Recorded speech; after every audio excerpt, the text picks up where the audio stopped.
I want to speak about what Elon Musk is doing to destroy the U.S. Agency for International Development. Here's what's happening. Mr. Musk, of course, an unelected billionaire who knows really nothing and cares less about how the federal government works, is demolishing one of the most important agencies we have for countering Russia, China, authoritarianism, and anti-American extremism around the world, all being done in the name of, quote, efficiency. As one former State Department official said, disbanding USAID is the strategic equivalent of scuttling the Navy. Mr. Musk, he bragged about feeding USAID into a wood chipper. What he's really doing, after locking USAID's staff out of their offices and blocking their access to email, is destroying the careers of thousands of professionals who administer programs that are critical to U.S. national security, not to mention the well-being of their families. And Mr. President, I want to acknowledge something. Many Americans ask me, and they ask you, why should we send aid to other countries when we have so many problems here at home? And we do have problems at home. So that's a legitimate question. In my view, we haven't done enough, Congress, to solve our own problems, the cost of food, housing, health care, or dealing with drug addiction, gun violence, homelessness, the challenges facing our farmers and small businesses, and the devastation to communities from wildfires, floodings, droughts, and other national disasters. Both parties have that obligation to address these issues. And our citizens do come first. But we also have a role in the world that is absolutely vital to our own national security. And there is a sense, magnified by a lot of the misinformation Mr. Musk and others put out, that foreign aid is this huge component of our budget, really compromising our ability to meet those needs that afflict all of our citizens here in the country. People think it's like 25 or 30% of the budget. Foreign aid is less than 1% of our budget. So as a percentage, really quite modest. And incidentally, not that we necessarily want to compare, but as a per capita spending portion of our budget, what we spend in the United States on foreign aid is a lot less than our European allies and Japan. So it's modest, but significant. But even at this less than 1%, the foreign aid budget is very important to America, and it serves our national interest. Why is that? Our USAID program started 64 years ago under then President John F. Kennedy. And he asked the question, is foreign aid program really necessary? His answer? The answer is that there is no escaping our obligations, our moral obligations as a wise leader and good neighbor in the interdependent community of free nations, and our political obligations as the single largest counter to the adversaries of freedom. There were adversaries then, there are adversaries today. President Kennedy went on to say, quote, to fail to meet those obligations now would be disastrous and in the long run more expensive. For widespread poverty and chaos lead to collapse of existing political and social structures, which would inevitably invite the advance of totalitarianism into every weak and unstable area.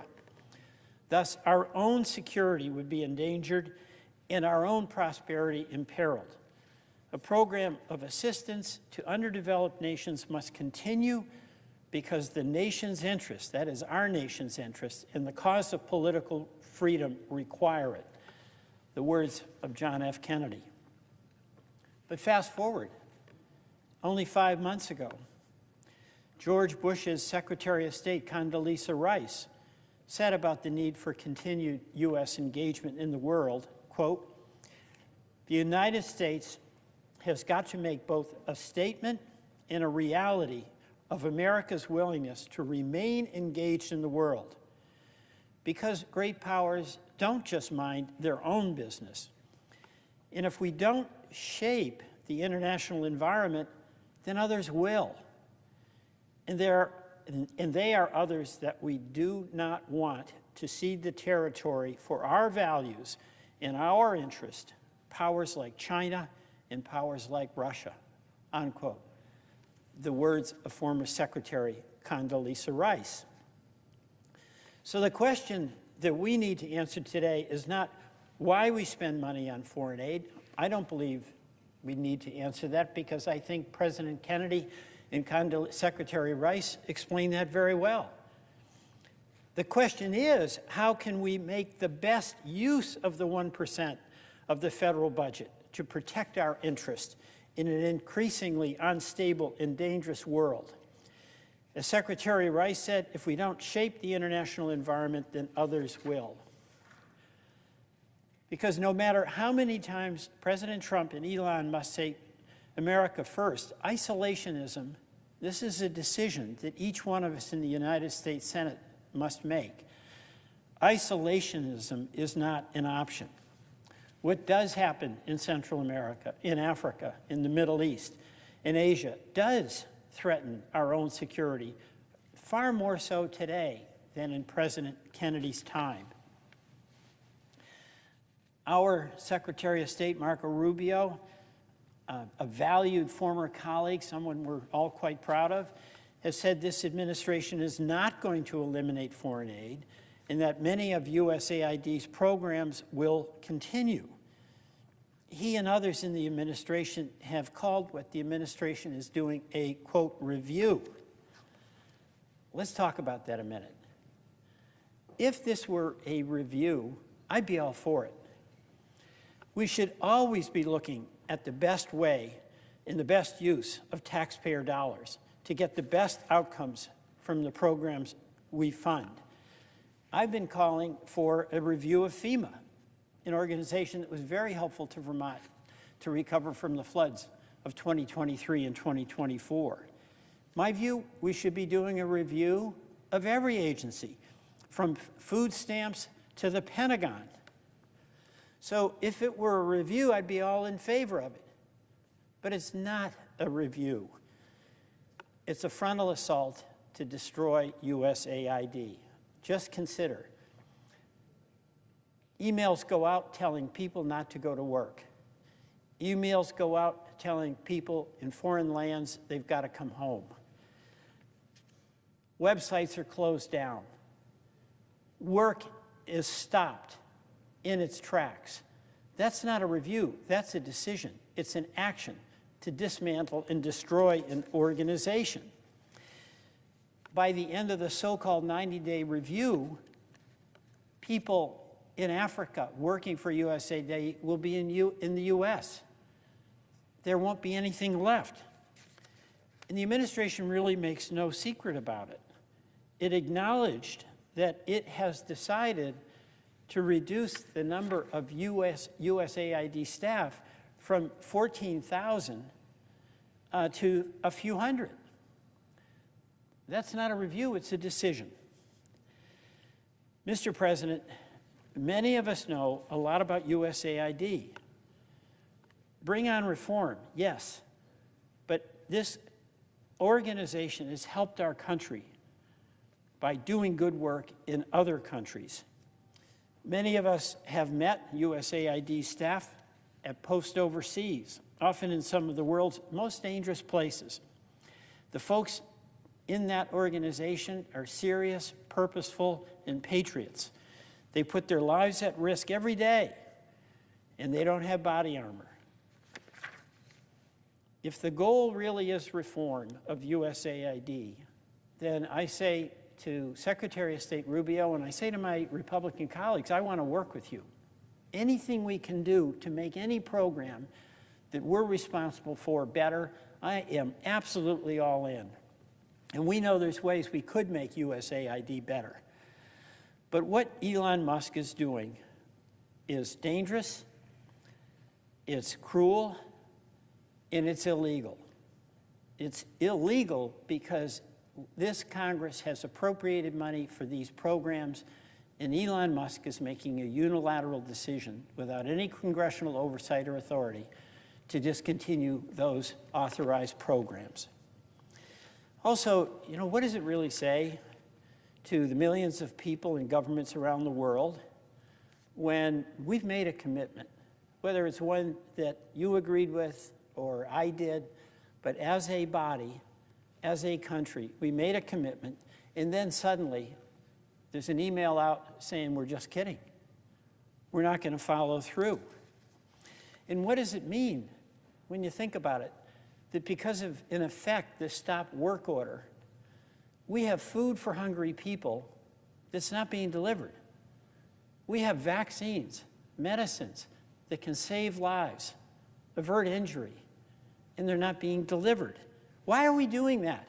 Why would anyone do that? It would be like your neighbor's house is on fire, you have a hose, and you won't let them use it.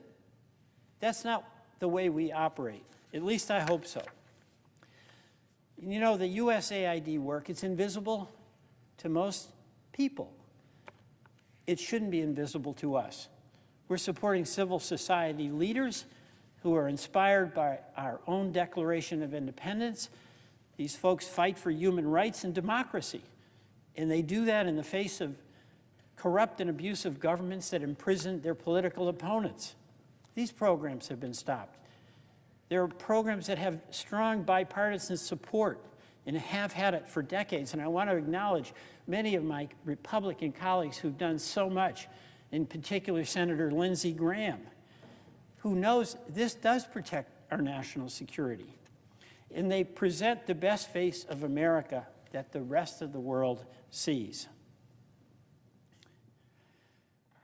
You know, the administration talks about waste, fraud, and abuse.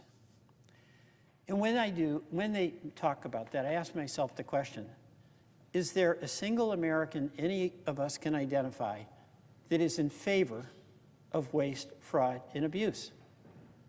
So they raise the question without proof of where that waste, fraud, and abuse is found. And instead of looking to identify it specifically so they can actually take action to eliminate it, they just leave it out there as an explanation to justify shutting down a valuable program and not doing the hard work of reform.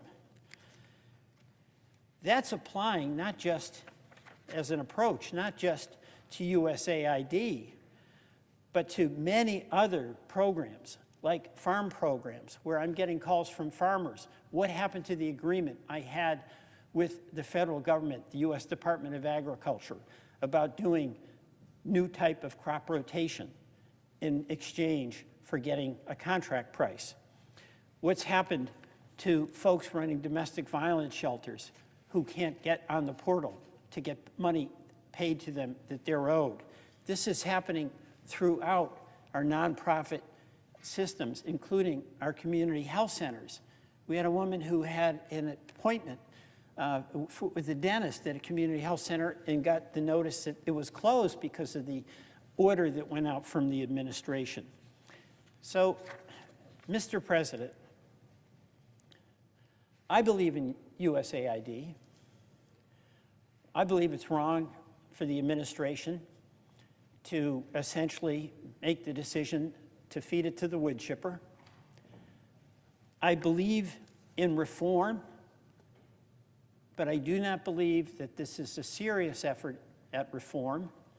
It's a serious effort to destroy the program started by President Kennedy that has been embraced by Republican and Democratic presidents since President Kennedy started it 64 years ago. And while there is a perception that it's 25 to 30% of our budget, it's 1%.